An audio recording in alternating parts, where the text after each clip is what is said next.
সাধারণ বিধায়ক হুমায়ুন কবির নতুন সরকার গঠনের মাসখানেকের মধ্যেই কেন্দ্রীয় নিরাপত্তা প্রত্যাহার। চরম ধাক্কা খেলেন আমজনতা উন্নয়ন পার্টির সুপ্রিমো হুমায়ুন কবির। সিআইএসএফ এর পাহারা অতীত, এবার বর্ষা কেবলই রাজ্য পুলিশ। হুমায়ুন কবিরকে ঘিরে মুর্শিদাবাদের রাজনীতিতে তীব্র চাঞ্চল্য। বাংলায় নতুন সরকার গঠনে সবে এক মাস পার হয়েছে, আর এরই মধ্যে অত্যন্ত গুরুত্বপূর্ণ একটি সিদ্ধান্ত নিল কেন্দ্রীয় স্বরাষ্ট্র মন্ত্রক। পশ্চিমবঙ্গের একাধিক প্রথম সারির রাজনৈতিক নেতা ও জনপ্রতিনিধিদের জন্য বরাদ্দ কেন্দ্রীয় নিরাপত্তা প্রত্যাহার করে নেওয়ার নির্দেশ জারি করা হয়েছে। মোট 18 জনের নিরাপত্তা বলয়ে পরিবর্তন আনা হয়েছে বলে জানা যাচ্ছে। আর এই তালিকায় সবচেয়ে বেশি চর্চায় উঠে এসেছে আমজনতা উন্নয়ন পার্টির সুপ্রিমো তথা নওদার বিধায়ক হুমায়ুন কবিরের নাম। কেন্দ্রীয় স্বরাষ্ট্র মন্ত্রকের তরফে জানানো হয়েছে, বিভিন্ন নিরাপত্তা সংস্থার সঙ্গে উচ্চ পর্যায়ের পর্যালোচনার বৈঠকের পর এই সিদ্ধান্ত নেওয়া হয়েছে। নির্দেশিকায় বলা হয়েছে, তালিকাভুক্ত ব্যক্তিদের জন্য বরাদ্দ Y+Y এবং এক্স ক্যাটাগরির কেন্দ্রীয় সিআইএসএফ নিরাপত্তা অবিলম্বে প্রত্যাহার করতে হবে। সেই অনুযায়ী সংশ্লিষ্ট বিভাগগুলিকে প্রয়োজনীয় পদক্ষেপ নেওয়ার নির্দেশ দেওয়া হয়েছে। এই সিদ্ধান্তের সবচেয়ে বড় পরিবর্তনের মুখে পড়েছেন নওদার বিধায়ক হুমায়ুন কবির। তার জন্য বরাদ্দ Y ক্যাটাগরির কেন্দ্রীয় নিরাপত্তা সম্পূর্ণভাবে তুলে নেওয়া হয়েছে। উল্লেখযোগ্য, তৃণমূল থেকে বহিষ্কৃত হওয়ার পর নিজের নিরাপত্তা নিয়ে উদ্বেগ প্রকাশ করে কলকাতা হাইকোর্টের দ্বারস্থ হয়েছিলেন তিনি।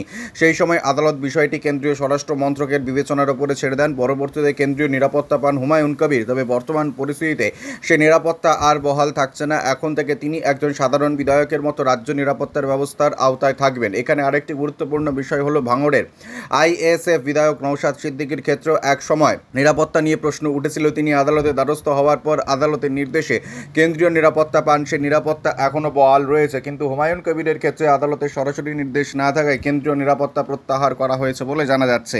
শুধু হুমায়ুন কবিরই নন, নিরাপত্তা হারিয়েছেন আরও একজন রাজনৈতিক ব্যক্তি। রাজ্যের বিধায়ক কানাই চন্দ্র মণ্ডলের এক্স ক্যাটাগরির নিরাপত্তা প্রত্যাহার করা হয়েছে।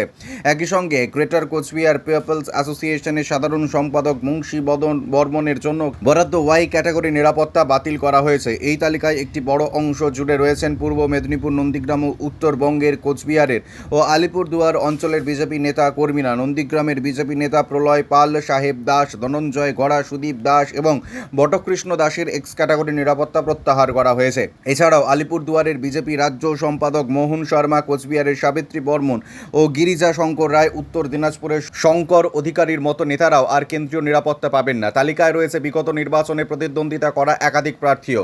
সিতাইয়ের আশুতোষ বর্মা, কোচবিহার দক্ষিণের রথীন্দ্রনাথ ঘোষ, ক্যানিং পূর্বের অসীম শানপুই, খড়গ্রামের মিতালি মাল এবং উত্তরপাড়ার আচ্ছেলাল যাদবের এক্স ক্যাটাগরি নিরাপত্তাও তুলে নেওয়া হয়েছে। কেন্দ্রীয় স্বরাষ্ট্র মন্ত্রকের নির্দেশ পাওয়ার পর সিআইএসএফের assistant inspector general Kamlesh Punia সংশ্লিষ্ট আধিকারিকদের দ্রুত এই সিদ্ধান্ত কার্যকর করার নির্দেশ দিয়েছেন। ভোট পরবর্তী সময়ে একসঙ্গে 18 জনের কেন্দ্রীয় নিরাপত্তা প্রত্যাহার ঘটনা ইতিমধ্যেই রাজনৈতিক মহলে ব্যাপক আলোচনা তৈরি করেছে। এখন দেখার এই সিদ্ধান্ত ঘিরে আগামী দিনে রাজ্য রাজনীতিতে আর কি প্রতিক্রিয়া সামনে আসে।